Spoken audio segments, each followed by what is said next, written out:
Halo, assalamualaikum teman-teman. Ngomongin Omnibus Law ya, yang baru rame nih tentang cipta kerja. Pastilah ada yang namanya pro, ada yang namanya kontra. Nah, dari segi pro mungkin dengan adanya Omnibus Law ini membuka peluang investasi asing untuk masuk ke Indonesia. Dengan itu akan muncul lapangan pekerjaan yang luas bagi masyarakat dan akan adanya simplifikasi ya, penyederhanaan untuk perizinan usaha. Di sini maka rakyat akan dengan mudah membangun sebuah usaha, terutama UMKM ya. Nah, itu dari segi pro. Nah, jujur saya tertarik, jujur saya respect dengan tujuan itu. Namun dari segi kontra, tentu pastilah yang ada yang namanya pro, ada yang namanya kontra. Yang sekarang baru diangkat nih yang kontra ini, yang highlight nih. Tentu teman-teman sudah tahu beberapa poin yang dianggap kontroversial. Udah di Instagram ada, di medsos, media sosial semua ada lah. Di sini saya cuman mencontohkan satu saja ya. Nah, menurut saya ketentuan pasal dalam RUU Cipta Kerja ini banyak yang ambigu, teman-teman. Banyak ambigu dalam artian harus ada peraturan lebih lanjut yang menjelaskannya gitu.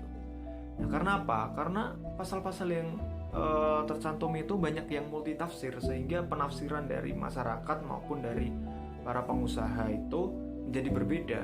Nah, saya contohkan pasal yang ini sangat ramai ya, baru highlight banget ini di kalangan pekerja ini, terkait pesangon.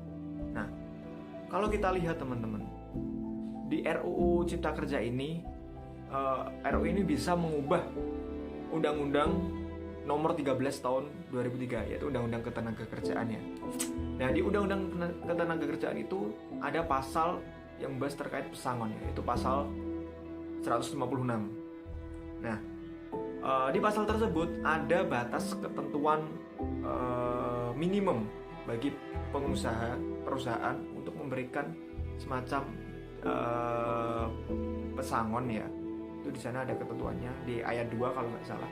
Itu tertulis frasa ketentuan minimum. Nah, sedangkan di RUU Cipta Kerja ini frasa tersebut diganti, teman-teman. Diganti menjadi maksimal atau dalam frasa dalam frasa paling banyak.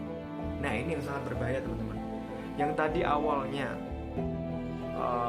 ketentuan-ketentuan itu adalah di situ ada tuh ada range-nya, ada daftar besaran pesangonnya ya. Itu di Undang-Undang Naker itu 13 2003 itu ketentuan minimal. Di situ adalah batas minimal. Jadi batas minimal yang harus pengusaha berikan itu jika mereka mem-PHK itu segitu. Nah,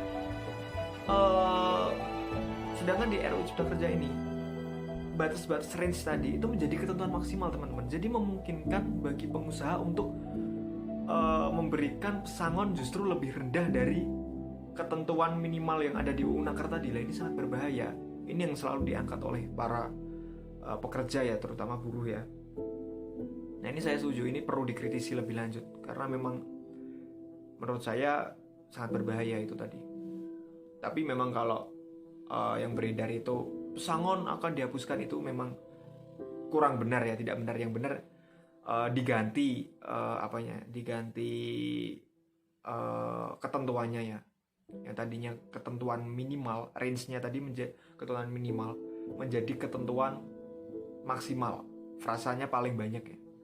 Nah, itu teman-teman. Nah, terus ada lagi terkait PKWT, perjanjian kerja waktu tertentu. Nah, ini dalam RUU ini tidak diatur secara jelas. Maka dari itu undang-undang ini tuh mengembalikan kepada kesepakatan antar pihak, baik dari pengusaha maupun dari pekerja, untuk menentukan batas waktu tertentu. Jadi undang-undang ini tidak mengatur secara spesifik ya. Nah, saya mau berpendapat bahwa menurut saya RUU Cipta Kerja ini, setelah saya membaca berbagai literasi, mungkin teman-teman juga mempunyai pendapat masing-masing. Nah, menurut saya RUU ini secara proses formil pembuatan RUU ini terdapat masalah ya, bermasalah jadi proses formilnya ini. Misal keterlibatan dari masyarakat, partisipasi dari masyarakat yang menurut saya hampir nol partisipasi. Ini yang sangat berbahaya. Ini yang harusnya di highlight oleh masyarakat. Nah, aspirasi ada, mereka menampung aspirasi, tapi itu pun selektif. Tidak semua masyarakat dapat beraspirasi di situ. Nah ini, maka dari itu sekarang baru rame ya, teman-teman pekerja, teman-teman mahasiswa, teman-teman saya juga banyak yang turun langsung ke jalan. Kalau saya jujur, saya kan di desa, saya di sini tidak ada unjuk rasa seperti itu.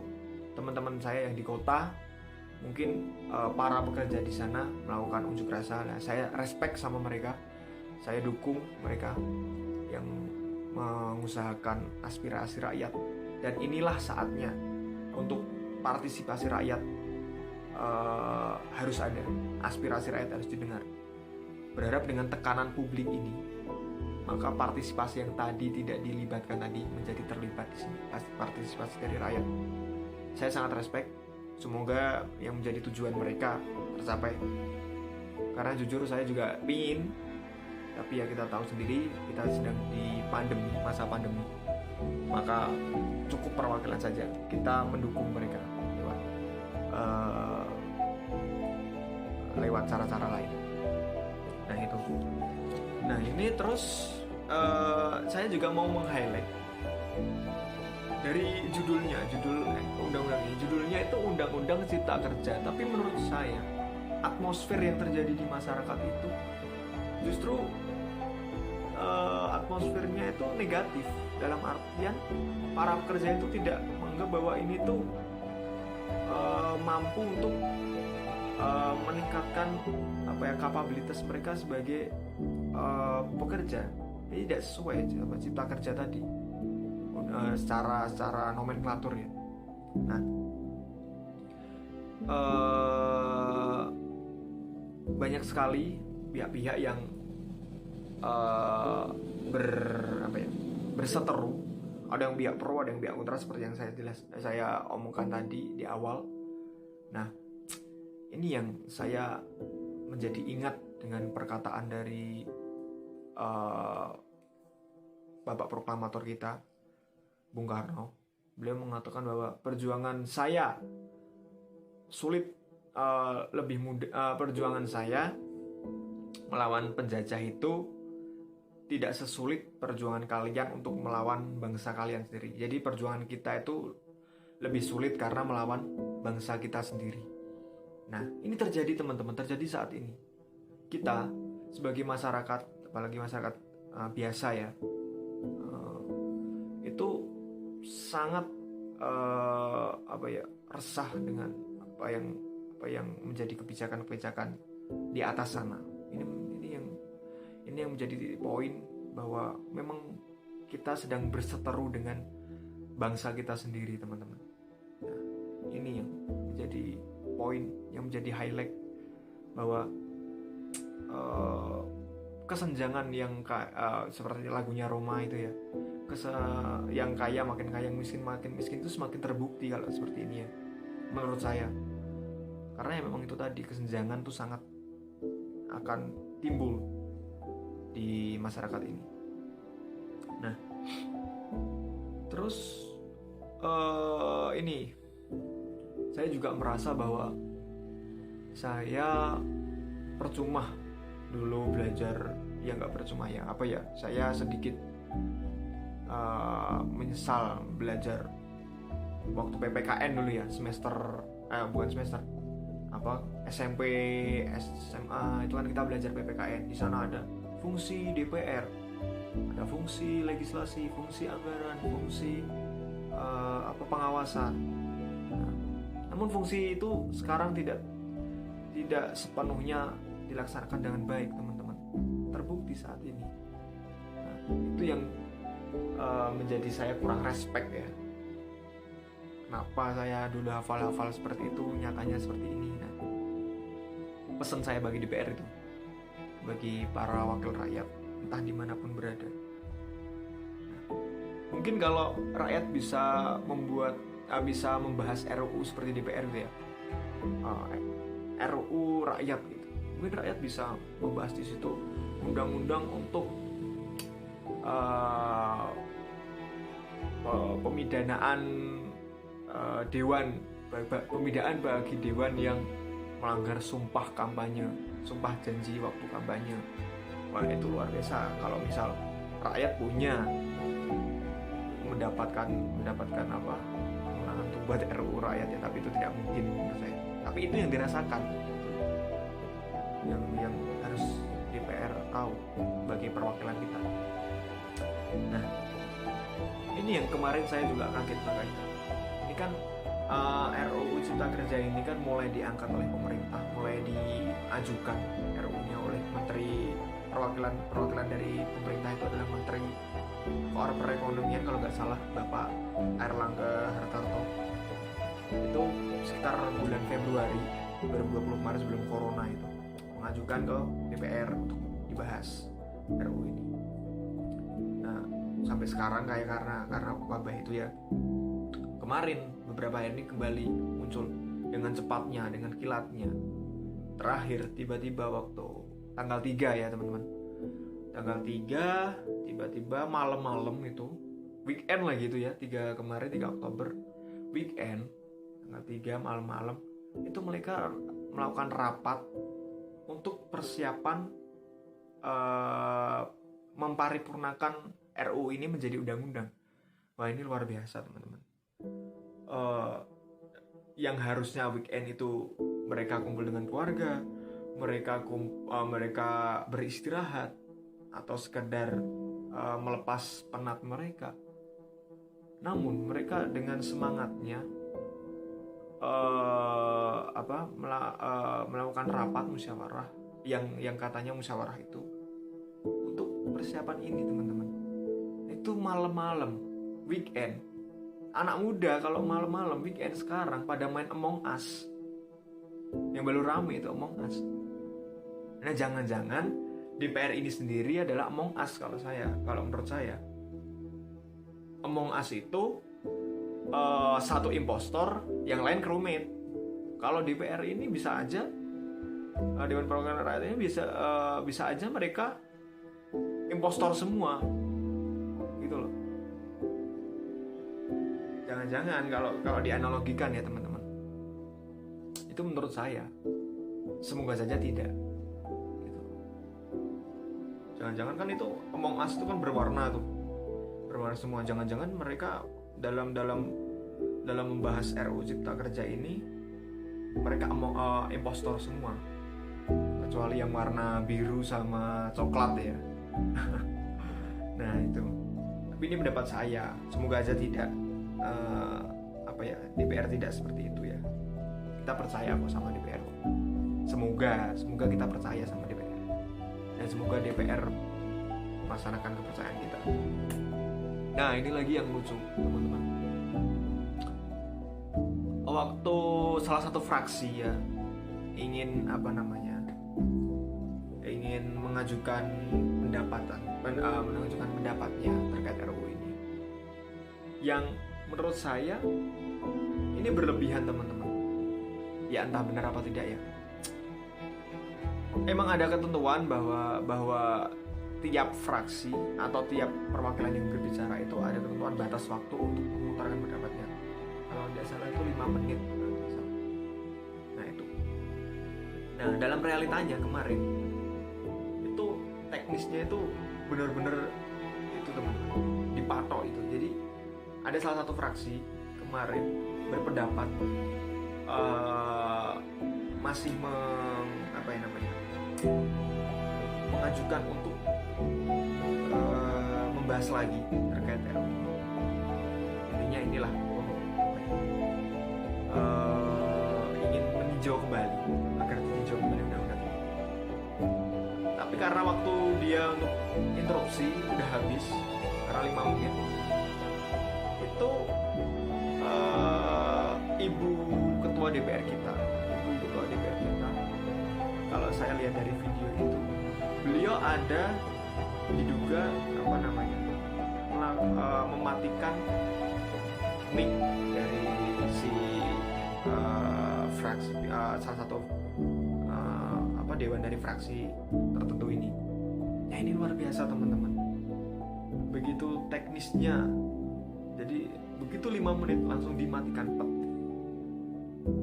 Di gesturnya itu seperti itu, tapi entah di nyatanya kita juga tidak tahu, kita cuman berpersepsi ya teman-teman.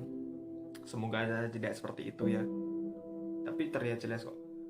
Tapi ketika dituduh balik, misal mic dari salah satu fraksi itu mati dengan otomatis, nah, itu tidak realistis teman-teman. Mic mati otomatis dalam waktu 5 menit. Ya sebenarnya nggak.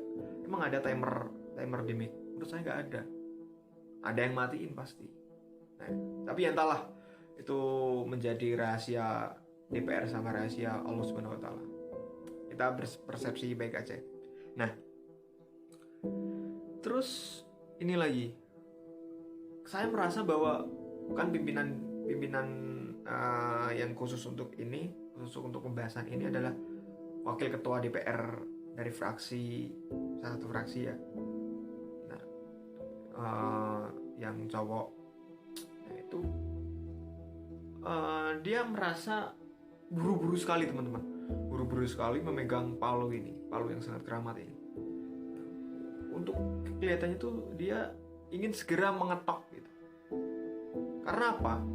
Karena interupsi yang diberikan oleh salah satu fraksi kembali untuk membahas ulang kembali itu tidak diindahkan oleh wakil ketua DPR ini sebagai pimpinan sidang ini. Nah, dia seakan-akan palu itu udah di tangan dia, jadi dia tinggal ngetok itu. Padahal di situ ada interupsi yang menghujani dia. Tapi dia tidak mengindahkan itu, dia mengetok. Nah ini yang menjadikan RUU ini adalah RUU yang disusun secara tergesa-gesa menurut saya. Karena apa? Ya tadi, RUU ini tergesa-gesa karena terbukti bahwa terdapat pasal-pasal yang masih kontroversial, pasal-pasal yang dinilai disusun dengan langkah yang sangat tergesa-gesa tanpa tidak memikirkan yang aspek yang lain terlebih dahulu. Nah itu teman-teman. Nah, untuk statement saya terakhir, saya respect dengan teman-teman mahasiswa dan bersama dengan para buruh ya, para pekerja yang melakukan unjuk rasa, menyuarakan hak mereka. Semoga mereka selalu diberi kesehatan, semoga tujuan mereka tercapai, dan semoga apa yang mereka suarakan itu didengar, jadi tidak seperti ini terus.